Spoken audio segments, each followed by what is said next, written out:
नमस्कार दोस्तों, आप सभी का स्वागत है। घर में ये 2 पेड़ लगाएं, गरीबी का नाश होगा। दोस्तों, भगवान श्री कृष्ण वास्तुशास्त्र का विशिष्ट ज्ञान रखते थे। उन्होंने समय समय पर धर्मराज युधिष्ठिर को वास्तुशास्त्र का ज्ञान दिया। यह ज्ञान समस्त मानव जाति के लिए अत्यंत महत्वपूर्ण और कल्याणकारी है। श्री कृष्ण ने 2 ऐसे पेड़ पौधों के बारे में बताया है जिनका भवन की सीमा में होना दुख एवं दरिद्रता लेकर आता है। ये वृक्ष घर के सामने होने से उस घर में निवास करने वाले लोगों की कभी उन्नति नहीं होती है। उन्हें हमेशा पराजय और निराशा का ही सामना करना पड़ता है। दोस्तों, वास्तुशास्त्र के अनुसार वृक्ष तथा पौधे हमारे भवन की सुंदरता को बढ़ाते अवश्य है, साथ ही ये वातावरण को शुद्ध रखते हैं। वृक्षों से सकारात्मक ऊर्जा का संचार होता है, जो हमारे जीवन के लिए अत्यंत आवश्यक होती है। वृक्ष नकारात्मकता को कम करके वातावरण को अधिक सकारात्मक बनाने का कार्य करते हैं। घर के सामने शुभ पेड़ पौधे लगाने से घर में बरकत आती है। साथ ही ये पेड़ पौधे कई प्रकार के वास्तु दोषों को नष्ट करते हैं। घर के आंगन में खड़े वृक्ष देवताओं के समान हमारे घर की रक्षा करते हैं। इसीलिए हमारे पुराणों और शास्त्रों में भवन की सीमा में कुछ शुभ वृक्षों का रोपण करने की सलाह दी गई है। आज हम जानेंगे हमारे घर की सीमा में कौन से वृक्ष तथा पौधे होने चाहिए और कौन से वृक्ष नहीं होने चाहिए। जैसे कुछ वृक्षों को शास्त्रों में शुभ बताया गया है, उसी प्रकार से वास्तुशास्त्र में अशुभ वृक्षों तथा पौधों का वर्णन मिलता है। इन वृक्षों का घर की सीमा में होना अशुभ और अमंगलकारी होता है। ये वृक्ष घर के सामने होने से दुख तथा दरिद्रता का ही सामना करना पड़ता है। इन वृक्षों के सानिध्य में रहने पर धन का नाश होता है, शत्रुओं में वृद्धि होती है, मनुष्य अपना मान सम्मान तक खो देता है। इसीलिए यदि आपने भी जाने अनजाने में अपने घर के आंगन में अथवा घर के अंदर ऐसे वृक्ष तथा पौधे लगाए हैं, तो बिना देरी किए उन्हें तुरंत हटा देना चाहिए। तो चलिए जान लेते हैं मनुष्य को कौन से पेड़ लगाने चाहिए और कौन से नहीं। सबसे पहला है पीपल का पेड़। किसी जलाशय के समीप पीपल का वृक्ष लगाने वाले मनुष्य को जो फल मिलता है वह सैकड़ों यज्ञों के समान होता है। जब पीपल के पत्ते उस जलाशय में गिरते हैं तो वे पिंड के समान होकर पितरों को तृप्ति प्रदान करते हैं। इससे सभी प्रकार के पितृ दोष समाप्त हो जाते हैं। श्री कृष्ण कहते हैं, जो मनुष्य नित्य स्नान करके पीपल को स्पर्श करता है वह सभी पापों से मुक्त होता है और कभी पराजित नहीं होता है। पीपल को स्पर्श करने से लक्ष्मी की प्राप्ति होती है और उसकी प्रदक्षिणा करने से आयु में वृद्धि होती है। पीपल की जड़ में श्री विष्णु, तने में शिव जी और अग्रभाग में ब्रह्मा जी स्थित रहते हैं। सोमवती अमावस्या के दिन पीपल को प्रणाम करने से जो फल मिलता है वह 1000 गाय के दान के बराबर होता है। इस संसार में पीपल के समान कोई वृक्ष नहीं है। साक्षात श्री हरि इस वृक्ष के रूप में पृथ्वी पर विराजमान है। पीपल के वृक्ष को चोट पहुंचाना अथवा उसकी टहनी तोड़ना महापाप माना गया है। ऐसा मनुष्य एक कल्प तक नरक में रहता है और जो पीपल को जड़ से काटता है उसका कभी नरक से उद्धार नहीं होता है। दूसरा है आंवले का वृक्ष। श्री कृष्ण कहते हैं, आंवले का फल समस्त लोकों में प्रसिद्ध और परम पवित्र है।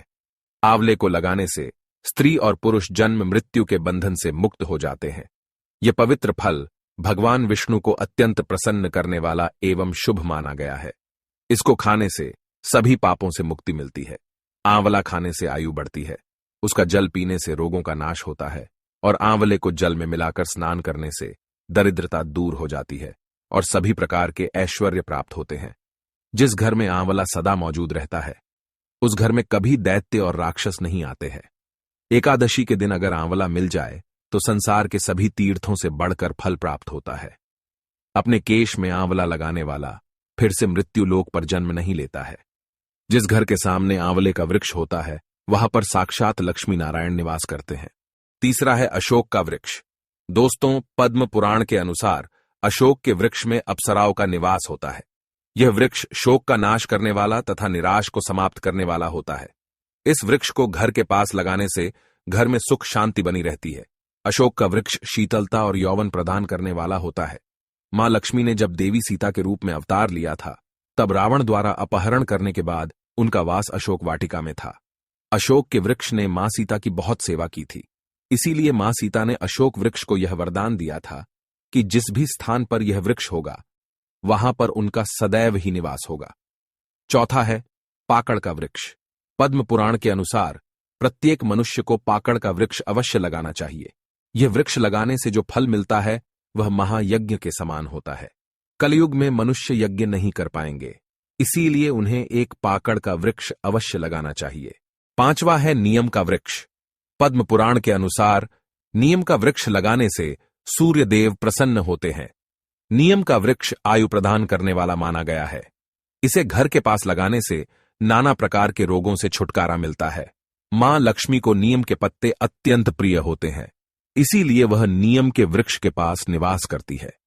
घर के सामने नीम के वृक्ष का रोपण करने से धन संपत्ति की प्राप्ति होती है। 6वां है जामुन का वृक्ष। यदि कोई मनुष्य कन्या प्राप्ति की कामना करता है तो उसे जामुन का वृक्ष अवश्य लगाना चाहिए। पद्म पुराण के अनुसार जिस मनुष्य के घर के सामने जामुन का वृक्ष होता है उसके घर में कन्या का जन्म होता है, जो कुल का गौरव बढ़ाती है। 7वां है बेल का वृक्ष। पद्म पुराण के अनुसार बेल के वृक्ष में भगवान शिव और गुलाब में देवी पार्वती का निवास है। इसीलिए अगर बेल के वृक्ष के पास गुलाब का पौधा लगाया जाए तो शिव पार्वती का आशीर्वाद प्राप्त होता है। उस घर में कभी दुख दरिद्रता नहीं आती है, उस घर में कभी अकाल मृत्यु नहीं होती है और कोई स्त्री विधवा नहीं बनती है। 8वां है नारियल का पेड़। नारियल का पेड़ लगाने से पुरुष अनेक स्त्री का पति बनता है। नारियल किसी भी धार्मिक अनुष्ठान का आवश्यक अंग होता है। यह अत्यंत शुभ माना जाता है। घर के आंगन में नारियल का पेड़ होने से उस घर में हमेशा शुभता होती है और उस घर के सदस्यों का समाज में बहुत मान सम्मान होता है। सुंदर पत्नी की कामना करने वाले मनुष्य को अनार का वृक्ष लगाना चाहिए।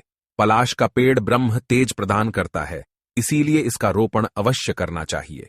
वंश वृद्धि और संतान प्राप्ति की कामना करने वाले मनुष्य को अंकोल का वृक्ष अवश्य लगाना चाहिए। अगर मनुष्य किसी बीमारी से पीड़ित है तो उसे खैर का वृक्ष लगाना चाहिए। खैर का वृक्ष लगाने से बड़े बड़े रोग नष्ट हो जाते हैं। ये वृक्ष आरोग्य प्रदान करने वाला होता है। कुंद अर्थात मोगरे के पेड़ में गंधर्व निवास करते हैं, इसीलिए इस पौधे का रोपण अपने घर के पास करने से कार्यों में सिद्धि और शुभ फलों की प्राप्ति होती है। खासकर कला के क्षेत्र में काम करने वाले लोगों को यह पौधा अवश्य लगाना चाहिए। यदि किसी मनुष्य को चोर और लुटेरों का भी सता रहा है तो उसे अपने घर के पास बेंत का वृक्ष जरूर लगाना चाहिए। यह वृक्ष चोर लुटेरों को भयभीत करता है और घर की रक्षा करता है। चंदन और कटहल के वृक्ष पुण्य और लक्ष्मी प्रदान करते हैं। इन वृक्षों का रोपण करने से दुख दरिद्रता समाप्त हो जाती है। केले का पेड़ भी बहुत शुभ होता है और यह घर में सुख समृद्धि और खुशहाली लाता है। केले के पेड़ में भगवान विष्णु का वास होता है, इसलिए घर में केले का पेड़ होने से घर में धन की कमी नहीं होती है। हर श्रृंगार के पौधे को पारिजात भी कहा जाता है। इस पौधे की उत्पत्ति समुद्र मंथन के समय हुई थी और मां लक्ष्मी भी समुद्र मंथन से ही प्रकट हुई है। इसीलिए पारिजात के पौधे का बहुत अधिक महत्व है। यदि इस पौधे को अपने घर पर लगाते हैं तो आपको मां लक्ष्मी की विशेष कृपा प्राप्त होगी। मनुष्य को कभी भी ताड़ का वृक्ष नहीं लगाना चाहिए। ताड़ का वृक्ष संतान का नाश करने वाला होता है। जिस घर के पास ताड़ का वृक्ष होता है उस घर के संतानों की कभी उन्नति नहीं होती है। मनुष्य को कभी भी अपने घर के पास बहेड़े का वृक्ष नहीं लगाना चाहिए। इस वृक्ष पर प्रेतों का वास होता है। जो मनुष्य बहेड़े का वृक्ष लगाता है वह प्रेत बन जाता है। इसके नीचे बैठकर कभी पूजा पाठ भी नहीं करना चाहिए।